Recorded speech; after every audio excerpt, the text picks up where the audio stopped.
Landana Bokebi parce que l'actualité oblige. Bonjour Yvon Ilunga. Bonjour Nakonangai, bonjour Naba Congolais, partout dans le monde et surtout Naba auditeurs fidèles. Il y a CCTV, effectivement on a abonné à grande chaîne ESA aujourd'hui en poupe, et en avant en poupe Doudou Montiri télévision, donc Balandarabiso Bazaparaté, donc on botte Penabang. Yvon Ilunga, toqué rapidement, Alliance Kabila Fayoulou. Mythe ou réalité? Non, il faudrait dire bon, que la politique, les relations se font et se défendent. Et donc, amitié éternelle est à la rater, énémité éternelle peut à la rater. C'est-à-dire que, association, combinaison, alliance, et que ça les pour un intérêt quelconque, ceux qui vont atteindre intérêt, soit pour continuer, soit pour kabouani. Vous vous rappellerez que le président de la République, Lobio Eleki, Azalaki Nakati, il y a la Mouka, la Moïse, ainsi de suite. Mais après, Alliance et Simbakité, Bakabwani yena kamere bakeye na ngamu mususu, mais après tu komona le susu Bemba Moïse bazongi na le susu.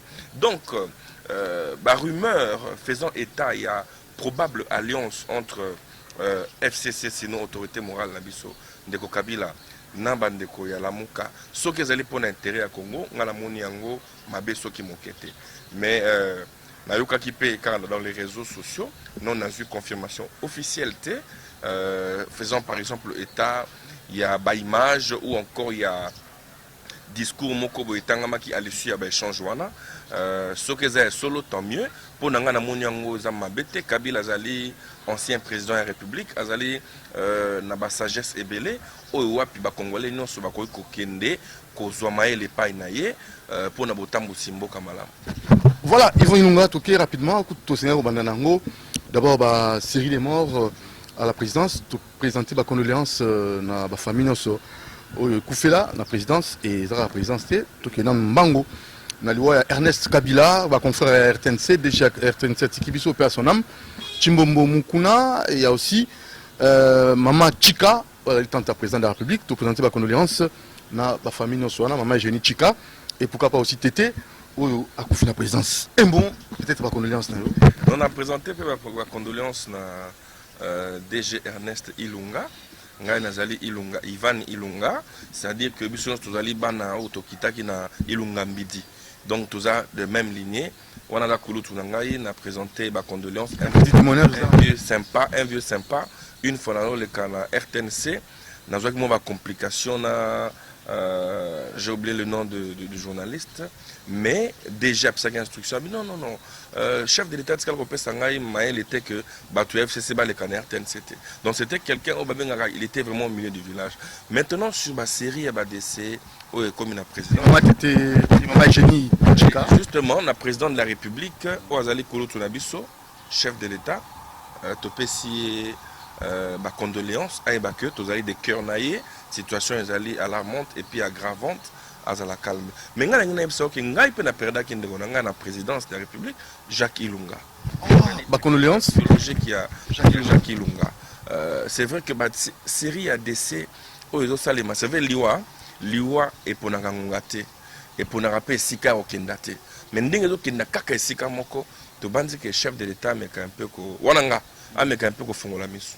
Avec un peu ce qui est tout ça arbre à palabre ndenge seulement ndenge bokoko to meka un peu ko stopper hémorragie pour nani na assemblée nationale pour nani na sénat kaka na présidence peut-être que ezana mo loko moko o ezo sala que etungisa mais sinon to bandi que ezali jusqu'à cet instant liwa moko naturel que Nzamba Kosunga et vous allez stopper l'hémorragie, to perdre bateau belé, grand frère Tété Kabwa, Oazali voisin, Kouloutou belé, Koufi na président. Éditeur, il y a le phare, hein, au Koufalo hier.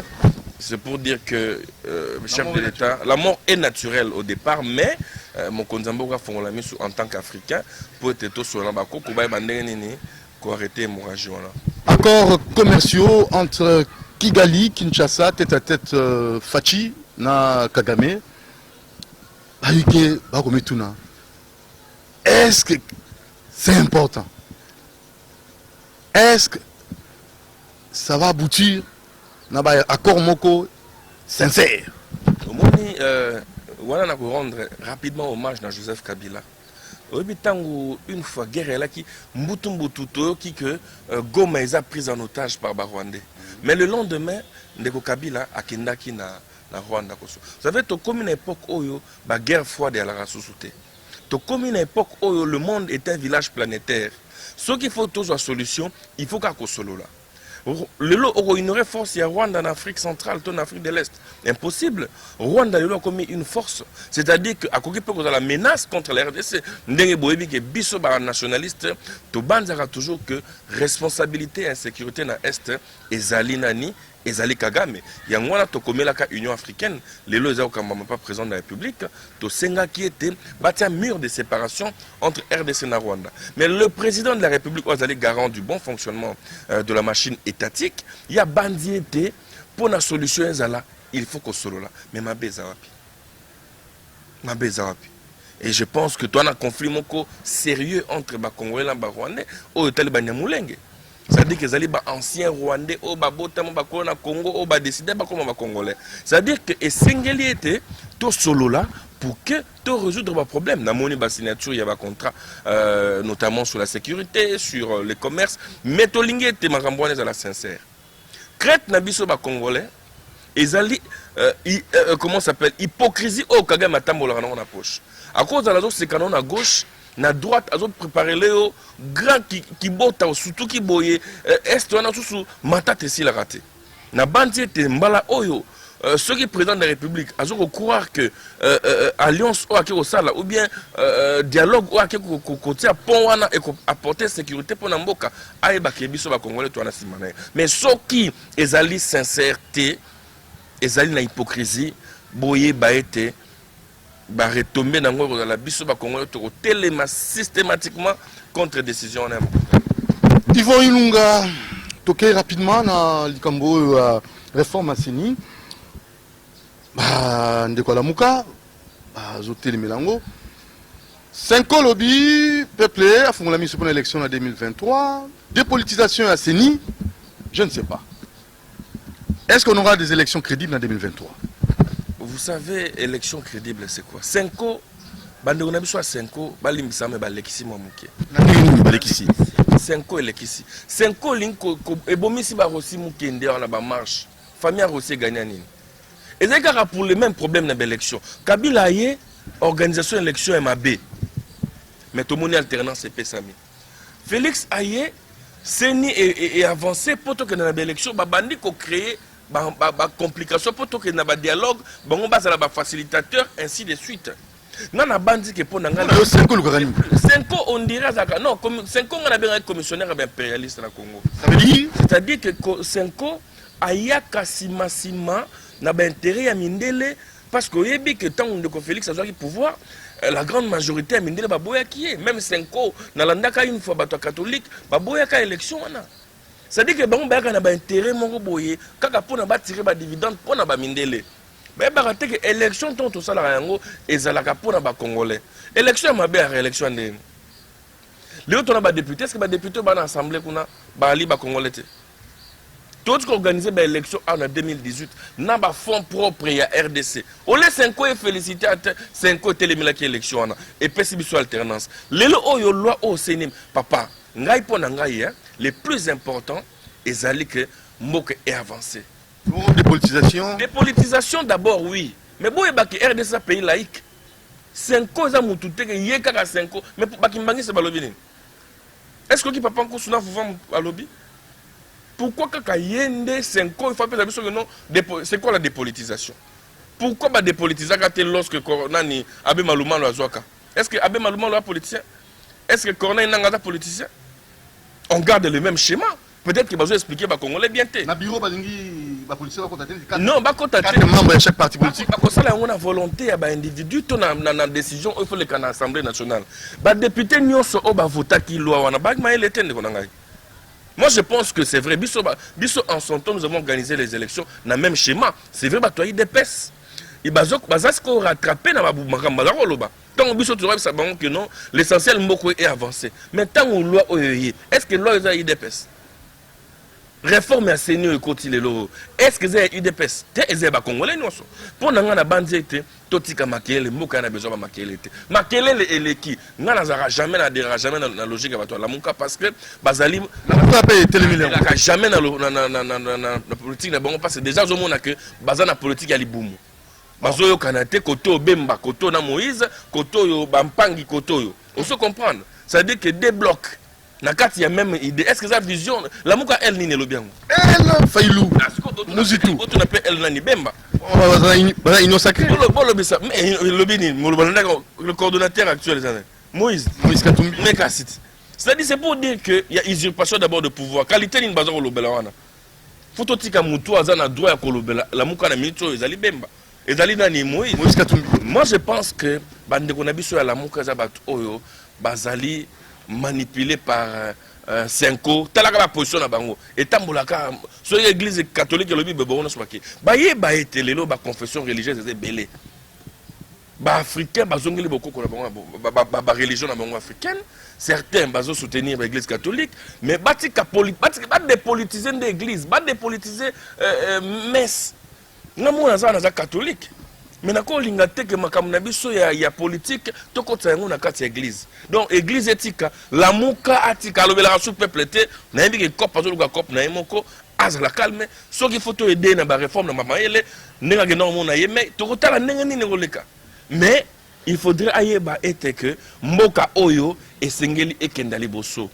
Élection 2023 tango salima qui lui rassure que président Félix a gagné deuxième mandat. Mais je ne dis pas qu'il a gagné pété.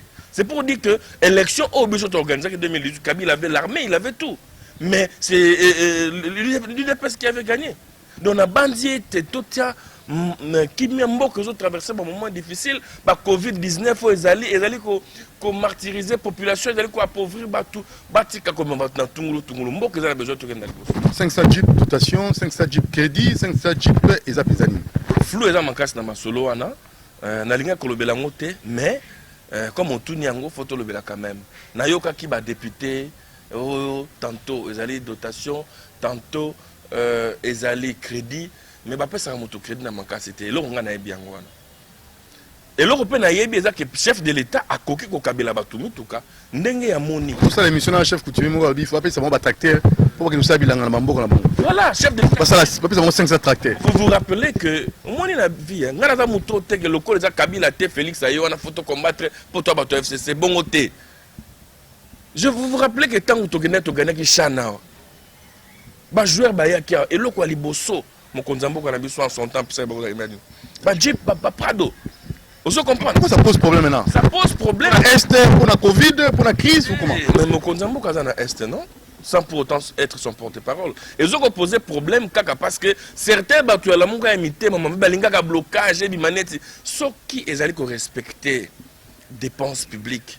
Je pense que IGF Azawana a kolandela yango ce qui est malamu le chef de l'état zamunora sincère apparemment mais nayebi que chef azana ba fond moko ba fond obscur a poser action acte de générosité na ndenge ya lingi bozo se rappeler muto akatara suki na Kisangani après okate suki na Kisangani na campagne tant comme président de la République a récupéré l'argent wana c'est-à-dire que le chef de l'état peut poser des actions à n'importe quel niveau parce que toyebi te financement au batia pour na poser ba acte. Les lots aussi ba député bazu ba jeep même na don mais je pense que toi bande konabiso ya union sacrée bazala na courage ya koloba que ezali d'un chef de l'état ça ne casse pas les carreaux décider baboyi bazonction baboyi lo bazonte cérémonie européenne sango salema d'abord wapi oromona batine déjà moi c'est ça ka benda déjà jeep et déjà na parler bazoko so bazwa ngote ba député na biso baza mingi ba to lokuta. Parce que je sais que dans le respect, il y a des députés, jamais dans la cérémonie, oh nani, jamais Kaboun, il y a rejoint, oh tel, il y a rejoint, oh tel, il y a rejoint. Et au salut, bon côté, Moutuna Mouta Rosolango, qui yende, au talibo, Badji PC là déjà, Moutuna Mouta ça soit Jip Naï. Non, mais escroquerie, bah, quoi ça va te venir? C'est une manipulation inutile. Et Tiwapi. Vraiment, dans beaucoup de Togo, ça m'a Jip, on a quoi actualité. Ça pose problème parce que là. Domaine, ma chef, je me rappelle en son temps, sur aucune présidence, domaine, président de la République, mitouka, si kanaba bâche. C'est-à-dire qu'avant, je suis autant Kabi. Pour n'engager, tout ça, bloc à Malonga. Tout qui est bloc à Malonga parce que ça nous prend beaucoup de temps pour rien. 61 ans après l'indépendance, jour J moins 3 jours, hein, le 27. Donc jour J moins 3 jours. Le 61 ans, autre qu'on fêté, est-ce que Motango RD Congo, papa 61 ans, Azako Tambola, Azonga Sima, Azako Lala, Topenza, Azana positioning. Et que faire pour les 61 ans, tout quoi que vous avez quand même, ou Malunga pour Nambo Canabiso, et aussi, la question est posée, celle de savoir si nous sommes réellement indépendants. 61 ans après. Non, il faut dire que indépendance après 61 ans, on a souhaité que nous soyons heureuse fête de l'indépendance, mais qui ne reste qu'une fête. Donc, ils ont donc fête de l'indépendance, mais en réalité, le département est belé, tout le monde est encore aliéné, tout encore dépendant. Est-ce que le Congo a fier, Moutouana Congo a fier de l'indépendance? Je dirais non. Sur le plan économique, tous en économie, ils continuent à dépendre de Mikilia Poto. C'est-à-dire que au Congo, même si on pose en sécurité, il faut que nous ayons une banque Moya Poto. Si on a des collègues, des collaborateurs, des chefs de l'État dans la présidence, tout donc ton salaire, le salaire on est et que salaire là, est-ce que tout ça indépendant mentalement, spirituellement, économiquement? Moi je dirais que le pays souffre. C'est vrai que l'acte il y a indépendance, c'est là qui posait, on a profité pour rendre hommage à Patrice Emery Lumumba, compagnon naïe, ou puis rendre hommage à papa Nangaï, Ilunga Dibwe Alphonse, qui premier ministre, il y a ITPR, na gouvernement issu à 30 juin. Donc, bangonde bakende ko bunda po na indépendance yamboka, mon père Ilunga Dibwe Lokamanyambo. Donc, ça là qui est fort et belé, mais tant que qui awa, l'indépendance a été volée aux Congolais. C'est-à-dire initiative où on a tant les amis étaient, mais je crois qu'on aura un temps élaboré pour nous expliquer. C'est-à-dire que il y a babi sur indépendance. Les lots oyo sur otali même mbongo tozanango mikolo o bazu benga réserve o tozanango mikolo na banque centrale. Et ça fruit à dons venus de l'étranger. Alors que tozana nyonso bazu bâti Jekamine par terre, bâti Miba par terre. Bâti biloko par terre. Pourquoi? Parce que ce qu'on bimisi diamant en Congo, pour diamant on est dans la diamant, il faut qu'il y ait na terre virenne, il faut qu'il y ait na Belgique, na Bruxelles. Donc na bandiété et sengil na biso ba congolais et l'on a chef de l'État et l'on a ba député ba tout tout travailler en toute conscience. Na ba sens il y a révolution d'engue Kabila ya kinango. Boy ba ke eloko Joseph Kabila Salaka par exemple. Tant on touche à code minier. Révisitation en code minier, c'était tout le nœud du problème que Kabila avait porté sur sa tête. Parce que Mindele Balingaka, jamais que minerai à Congo et un profit à Congolais. Quand Kabila touche à Kiango Babi, non, ces messieurs a franchi les Rubicons.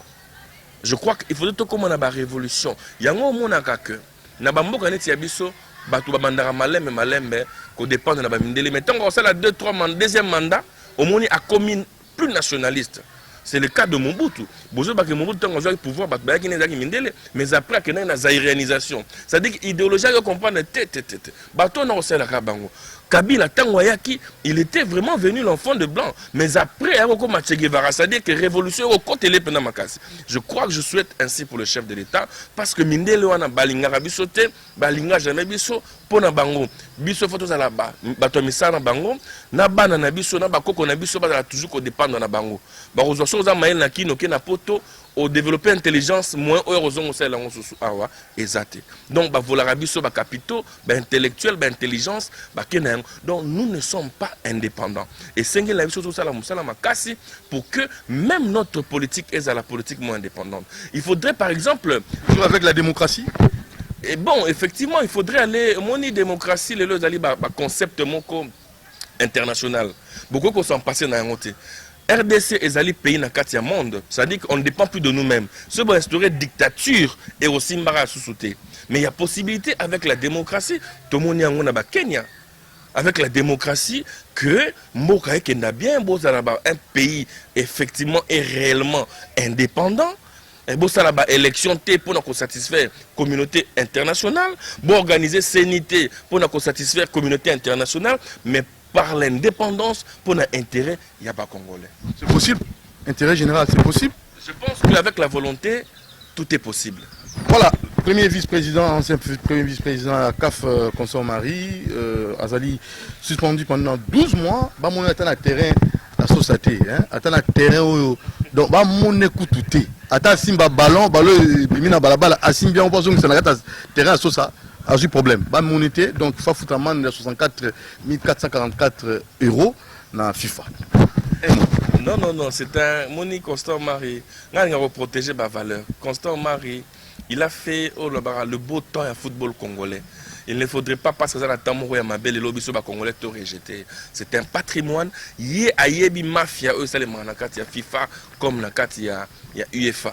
Et donc essengeli na biso ba congolais tout protéger Constant Marie. Tous à la tête parce que les lots FIFA est sanctionné. Mais bon, c'est rappelé qu'à Constant Marie, on a élevé qui est à niveau. Il y a premier vice-président, il y a CAF.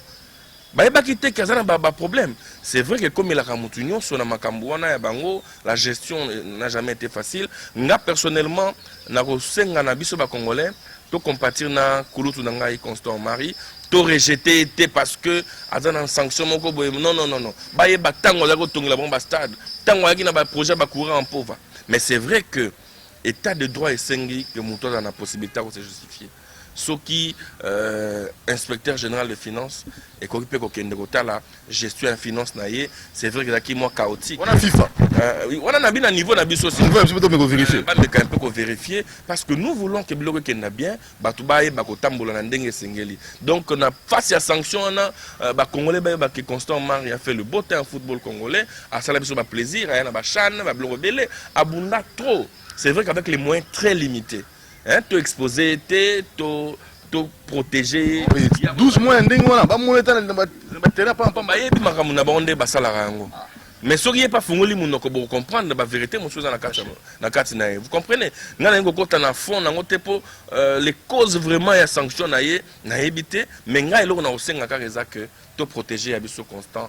C'est un Congolais, le Constant national, à Sepeli Sabatou, à Sungagi trop football Nabisso. Ça, je le reconnais. Mais le bilan a été positif. Je pense le bilan a été positif, je dirais, oui, un peu mitigé parce que pendant le mandat Naya comme na mondialité quoi. Il fallait quand même apte à même RDC na mondial et l'Inga une très bonne chose. Mesures préventives Covid-19 tout ce qui wana les cambo cachné ba mando wana ba 10 000 francs au meki directeur au meko boy sani ko la ta cachné ba terrasse tout ça ba mesures no sur l'andi na bokebi. Un mot par rapport à cela. Non, on a bandité, je crois que le Congo Bila à combinaison c'est écoute. À cause de la décision, a eu décision gouverneur, mais ceux qui va interpeller a commis causons à Sima. Et ça les lois ça la sonité. La décision en soit que c'est une mauvaise décision. C'est-à-dire la décision moko à catapulter en Okaboye sans pour autant à mesurer le contenu, le soubassement. Aux hommes, les lois ont commis agression. Alors que tu yebi que balobaki que soki bokangi mutuna kashne na butu azalet kashne te sur azana mbongo te bozuye bomemi wapi na souciat alali calmement mais siko e komi bazo memo avec agressivité ngambo na moni yango hier na moni yango menabi c'était catastrophique bazui mutu ba menacer ye fa pesa ka mbongo ti ba yo kana pesa 12 000 francs un papa attend les loko moko te donc ezaki ba mesure moko bazwa ki yango sans pour autant réfléchir sur les mesures d'encadrement. Hein? Amende de transactionnel ou à l'objet que ce bakangi on a cash nete au pèse à 50 000. Au pèse à 50 000 la pharma poche car m'a pas défendre qui yango. Il y a des médecins ok il y a son bakisi, on a son bakisi dans la pharmacie, il y a préféré qui c'est à poche. C'est autant avec les policiers. Mon wana mécanisme à contrastabilité et au sein des mandénines. C'est que c'est-à-dire que yo gouverneur au favoriser moyibi, au favoriser ba policier ba comme na kanyaka. Et loko bakonzambo kabazo ko pekisa yango. En réalité, ça a coûté un policier à 22 heures. Oh, amende, tu caches n'était pas 50 000 francs. Ni quittance, ni stockage. Et créer des désordre. Il y a des policiers qui ont créé des ordres parce que qui mandat le gouverneur. Monsieur le gouverneur, il y a un peu revoir les mesures d'encadrement parce que Mboka est Mboka Nabiso. Merci Yvon Ilunga, vice-président. Il y a un ADEC, où ils parti na Katia FCC, donc dans les qui étaient Balandio na Bokebi, abonné nyonso ya Doudou Montiri télévision, abonné nyonso bandi va commenter na la réaction na yo, na prise de position na yo. À la prochaine occasion. Très bien, Nazali, à tout moment, on est là pour. Numéro de téléphone pour notre Linga. Un numéro affiché plus 243 89 61 52 634 plus 243 89 61 52 634. Merci à Moro Djambé, merci à Lenka Bongo, Doudou Montiri, vous aime beaucoup. À la prochaine occasion. Pour un autre numéro, peut-être le mercredi 30 juin, vous aurez une émission spéciale à 10h30. Vous serez notre invité pour tout décortiquer Penza, tout ça après les jours J. Est-ce que indépendance et beauté. Merci.